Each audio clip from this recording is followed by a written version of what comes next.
what I understand, we have repaired it. It can last for another 10 years. It's a strategic failure for China. They may have some tactical, optical success, or maging mukhang kawawa tayo. But at the end of the day, we accomplish our strategic objectives here. No, kaya actually I really appreciate it, Justice, because when I talk to you, I feel much more reassured. Because a part of me is also, of course, looking at the optics, looking at tactical failures, ano mga kailan gawin, and then online, there are all these people attacking us saying, warmonger daw tayo, naghanap tayo ng gulo. Of course, hindi yata nag-Google lang ibig sabihin ng deterrence ng mga to. Now, Justice, let's transition a little bit to domestic politics. Wait, Richard, just one more thing. Yeah, please go ahead. More than one thing. Go ahead. Because the Chinese now, they have shown that they are willing to board our resupply ships.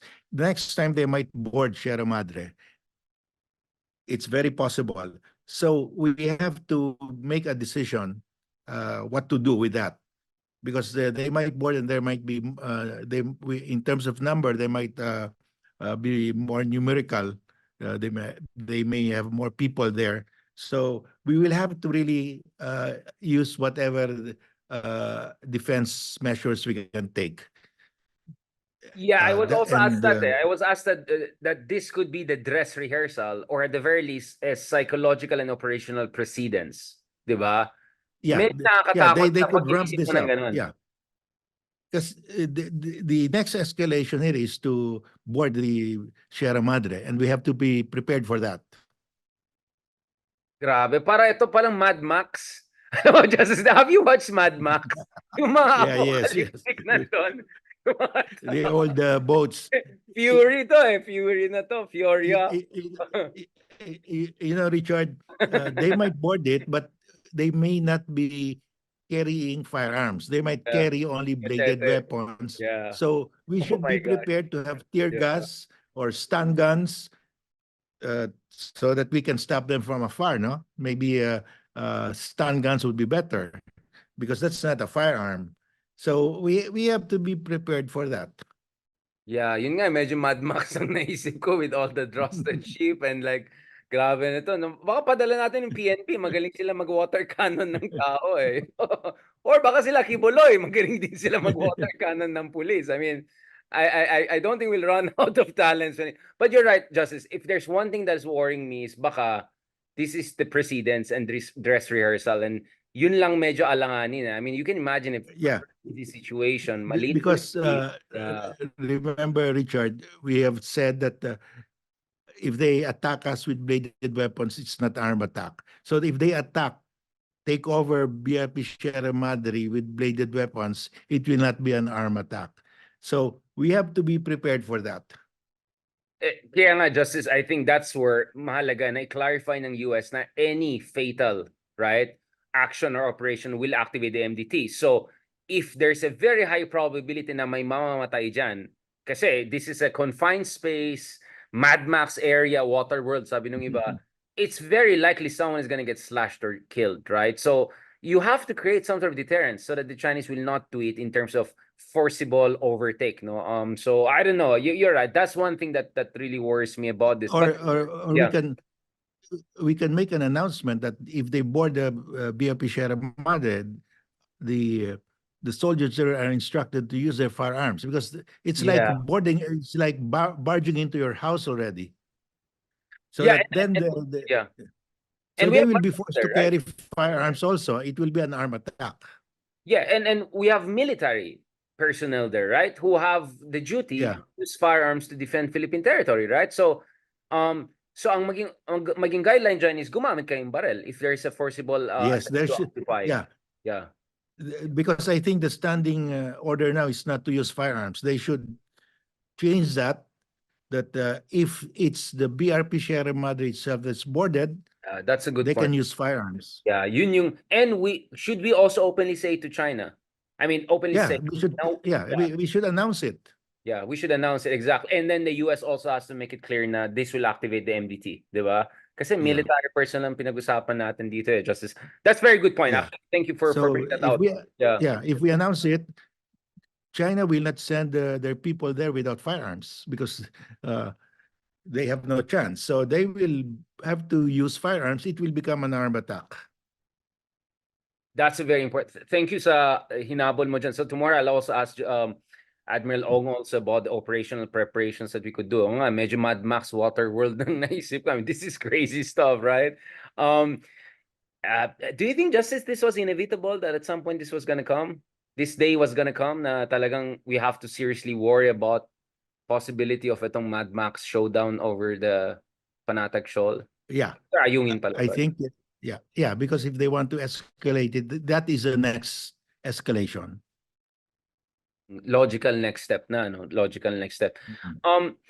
Justice, let's transition a little bit to domestic affairs. Eto si so one person who shouldn't worry about being confined somewhere or you know be besieged anymore is former Senator De Lima. What is your reading of the resolution and final vindication of her case? Or at least, do you want to give a kind of a legal overview of what happened for people who didn't follow the legal niceties of what happened today? Well, I have not read the resolution acquitting her.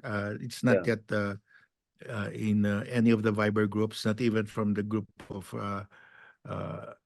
Lilia. But I was still in the Supreme Court when we decided her case, and the majority dismissed her appeal, but I dissented. I said that the case against her, the charges, should be dismissed because one, in a charge of conspiracy to sell drugs, illegal drugs, or shabu, it's important that the corpus delicti should be there. And they did not, there was no allegation, there was no claim that 1 kilo or 2 kilos of shabu. I mean, they said there was, they sold shabu, but that the rule is, and this has been repeatedly upheld by the Supreme Court, the corpus delicti, the crime itself, because what is the crime there is the possession or sale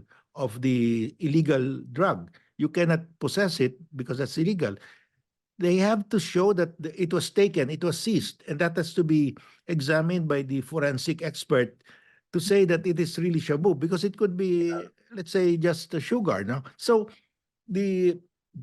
that's why I dissented. I said, how come you're charging these people with illegal conspiracy to sell drugs, but where is the drug? Where is the shabu? Nobody has presented it, and there was no forensic examination. So I was trying to look at to find out if the resolution was available already, but it's not yet available as of now. I mean, as the latest I checked this afternoon. Right. So maybe I'll get back to you next time, Justice, on the jurisprudence and all of that. Now, on a personal and political level, what is your understanding of this? I mean, to what degree is this because Duterte is no longer the president? To what degree is this because Marcos is the president? To what degree is this, just, the wheels of justice, albeit very belatedly, finally grinding towards, an element of resolution? What's going on here? Well, of course, the number of things, Duterte is no longer the president, no? And the DOJ is no longer working to persecute Laila, no? The Senator De Lima. So at least there was a level playing field already. I mean, before the odds were stacked against her. But now it's a level playing field, and of course, if it's a level playing field, she would be acquitted because the body of the crime is not there. It's like you accuse somebody of murder, but you cannot produce the body of the person who was murdered. So in the crime of murder, you must produce the body. They call it the corpus delicti. That's the proof of the death. So you have to prove that there was really shabu, and that has to be examined by the chemist that it's really shabu. Right. So hindi lang proof of life sa mahalaga sa mundo, proof of death din kasama diyan, 'di ba? Unfortunately, well, we have a lot of proof of death when it comes to Duterte's drug war. Justice, do you think there's also room? Kasi ang understanding ko dito is, hindi lang sapat na ma-vindicate legally si Senator De Lima, her persecutors also have to be held accountable. If there were people who were bastardizing the judicial system, if there were people who were actively engaged in malicious and systematically libelous kind of activities that contributed to the perpetuation of that ridiculous and preposterous case, which is clear to everyone else except some of our friends on the other side. Don't you think, Justice, that she should also go after her perpetrators, those who tormented Well, her?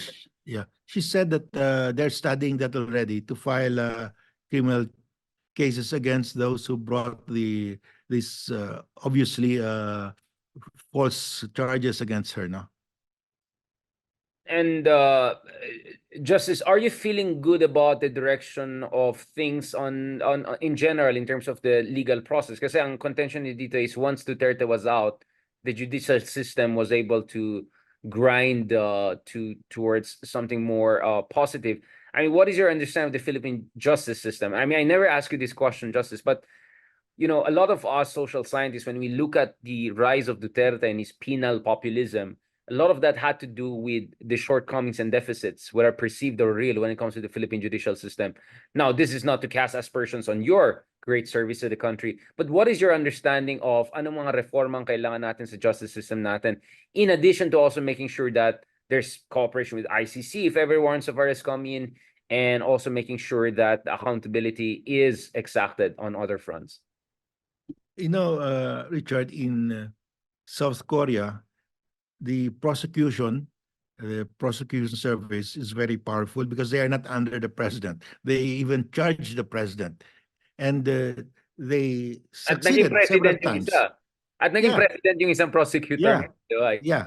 So, but here, the prosecution is under the control of the president. So that's something we can mull over when we review our constitution, if there is a charter change, whether we can follow that kind of example. No, actually, we have something like that. We gave the ombudsman independent powers, but the problem is the ombudsman is appointed by the president. So, Too and much we have this executive utang na prerogative. loob, no? That's a trait. Right. So too much executive prerogative, So, actually. yeah, so we have to maybe we can have a panel of ombudsman, 3 persons, one appointed by the president, one appointed by the Congress, and the third appointed by the Supreme Court. At least, so not one branch of government, one department of government will have a control or will have a bigger say, no?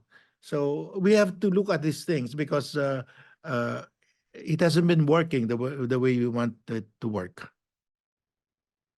Well, I'm glad I asked this question. Oh, no, you're right. You have to reduce the executive prerogative so that you remove either direct politicization or cloud of politicization. Like, for instance, in the US, diba? Yung idea na the Trump case is a kind of a Biden witch hunt and all of that, diba? I mean, you want to make sure, like, Biden was making sure that DOJ keeps a healthy distance from Trump cases as much as possible, right? So we can see that in our information environment, mahalaga talaga na may 1 degree, if not 5 degrees or 6 degrees of separation from the political leaders vis-a-vis the prosecutors or anyone involved, especially in high-profile cases. No, just as last point, I want to ask this again. As usual, I go back to your fellow Dabaeños. Sorry for doing this, but sikat kasi sila eh. Justice, so now Sara Duterte has resigned. She's no longer in the cabinet. Siyempre sabi ng iba, yay! Actually, even our supporters are saying yay kasi boiling frog siya eh. Malapit na sila maluto if they keep on staying there, di ba? Now, there are people are saying she should be the leader of the opposition right now. You, as someone who was part of the One Sambayan, who tried so hard to put the fractious opposition together, it was a very heroic effort, I would say. What do you say about the possibility that you may have multiple opposition groups in the coming elections, right? the Duterte opposition with Sara potentially as the helm, if not the father together, and then of course the traditional opposition. First on the Duterte's, and then can we talk about what you also think the actual, real, genuine opposition should do in the upcoming elections? Well, I don't think Sarah will become the leader of the opposition because she's not part of the opposition. Uh, she was part of the unity team. They just broke up, but the opposition is those opposed to both of them. No? In the last election, but the opposition is very weak because obviously uh, uh, only one made it to the Senate, and the president, vice president lost. So the opposition at this time is weak. But the leader of the opposition cannot be Sara Duterte because she's part of the uh, of the ruling class. Right. Part of the ruling class na hindi kasama sa cabinet anymore. I mean, I could imagine how weird the cabinet meetings were, di ba? I mean, but we discussed that na hindi sila nag-meet yung mga national security pag andun si Sarah. So good for her also not to be in that awkward and out of place situation. Justice, what do you think the actual genuine opposition should do in this election? Because some people are saying maybe there should be some informal tactical alliance with the admin to make sure the Dutertes will be sidelined for good so that they cannot escape accountability, especially an ICC issue, among other things. Because from what we understand, not only baka Baste and Pulong, both of them may run for Senate. And then Sara, this is the craziest idea. I've been hearing it for past 4 or 5 months, but now I'm taking it more serious. She might even run for congresswoman to have her own time for tambaluslos. I'm sorry, to have her own time with the leadership and all of that. I mean, you're from Davao. Maybe you know these people better than me. I mean, this is crazy world. I mean, anong dapat gawin ng opposition? Or should we, or maybe you think Justice better we'll just get our popcorns and have our podcast and enjoy the ride. I mean, what do you think we should? Well, one, I don't think Sarah will be accepted as the leader of the opposition. I mean, of the genuine opposition.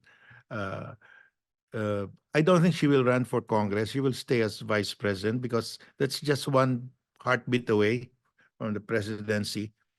Uh, so there will be probably three slates. One slate by uh, the slate of the president, the other one the slate of the vice president, and another slate by the genuine opposition. We don't know, of course, if the opposition can field 12 candidates. Might be difficult, but as of now, that's the way I see it.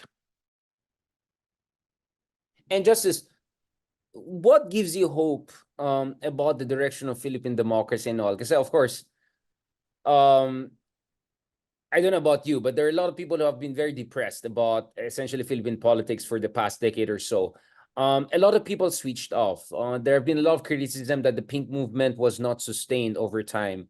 If you look at the Okta survey, we interviewed Professor Ranjit also early this year. More than 45% of the voters are either totally non-partisan, meaning they don't care about any political party, or they have totally switched off from politics. So it's no longer about whether you're pro Duterte or pro Marcos or pro Aquino. It's about those who care about politics, and almost half of the population which has given up on politics or anything like that. How do we bring these people back and make them care for the country?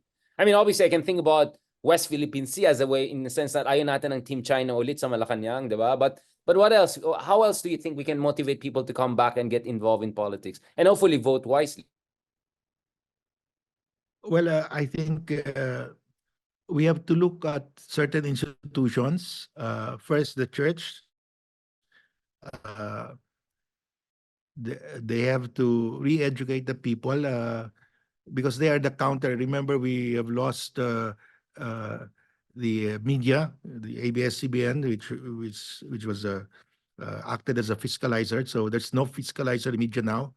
So we have to find a replacement for that, and the only institution that I see is the church. No?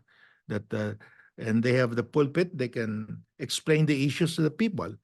Uh, the the remnants of the opposition, the Liberal Party, I think they're too weak right now, and they're fighting for their life. You have only one in the Senate, and Yeah. even Lenny Robredo is planning to run for mayor. So uh, the Senate slate will practically be maybe a few people only. So, so the what I see now is the burden will fall on the church, and it's a question of whether the church will step in. No, there are some priests who are willing to step in, but I mean the hierarchy might not want to step in. Yeah, understandably, understandably. Although of course we have a progressive pope, right? I mean, Pope Francis I mean, this seems to be someone who he seems to be someone really influenced by, a liberation theology, or at least his Argentinian Latin American roots and his younger years. I mean, and then you have people like Bishop David, right? Who also was very, very critical of Duterte back in the day and stood up to the abuses of the Dutertes. But I mean, again, I don't want to be too pessimistic about this, but we have seen over the past decades, right, that it's not the Catholic Church which is as dominant in our politics. It's really the more evangelical born again groups, right, who are exercising tremendous amount of influence on our politics because of their block voting. Wala naman block voting in Catholic churches. So Yes. so how do you see that? Yeah. Well, the black voting is really uh, the Iglesia and the Kibuloy type of religious groups, no? But that's been there all the time, and the what we can what we want the institution that can really step in is the church, but I have my doubts whether it will step in. I mean, the hierarchy will step in. So uh, what do we do? It's something that I really What also is do to be not done, know. as the Russians would say it? What is to be done? Hindi si Stalin, si Herzen yung nauna dyan. So makamasabi na komunista tayo, maretag Well, tayo. What is to be done? well, there seems to be a shift in the sentiment of people worldwide. In the U.S., they have the same problem. I mean, uh, the traditional values are gone, or have waned already. So I really don't know how to revive that. Thank you, Justice Carver. It looks like domestic politics is a little bit more depressing nowadays. Sige, doon na lang muna tayo sa West Philippine Sea. Balikan natin yung inflatable boats and jet ski and all of that. I'm sure we'll have more updates in coming days. Yes, Thank you so much, Justice. yeah, I think that's more. We can see the light at the end of the Yeah, tunnel. exactly. Yeah. I could see yung facial expression mo, medyo iba na kagad. Sabi ko, I think this is medyo, rabbit hole of depression to. But, sige, si Ronald na lang kulitin ko sa mga yan kasi yun, medyo makulit siya mag-isip eh. So, see Ronald. He thinks about that every day, so he can give you obsession, yes. answers. Yeah. Syempre showbiz yan eh. Ikaw naman, Justice, thank you so much for your views on the West Philippines. Ako naman, for me, really what stood out was eto nga, kung maging dress rehearsal ito for kind of a Mad Max water world takeover of Ayungin Shoal. So dapat maghanda talaga yung mga tao natin. Yes, yeah, Madre, and you're right. openly say, We have to prepare. We have to prepare if you're for gonna that. take over, we're gonna shoot you down. Hindi na ito machete at kung fu, no? We're gonna Mhm. shoot you down, and that will eventually activate the Mutual Defense Treaty. Thank you so much, Justice Carpio, for that very good mixture of sobriety and hopefulness, and then depressing na yung domestic politics. Hindi ko na napag-usapan. So medyo ano yan, medyo parang ano yan, yung anime na mga apat na emotions nandun lahat. So para tayong anime ngayon. Thank you so much, Justice Carpio. Mabuhay po kayo. Dami Okay. ko ulit dito sa intervention niyo. Hope we can trouble you again in the near future. Yeah, Magpahinga na kayo, anytime. So Justice. thank you, Richard. Thank you for having me. God bless. Talk to you soon.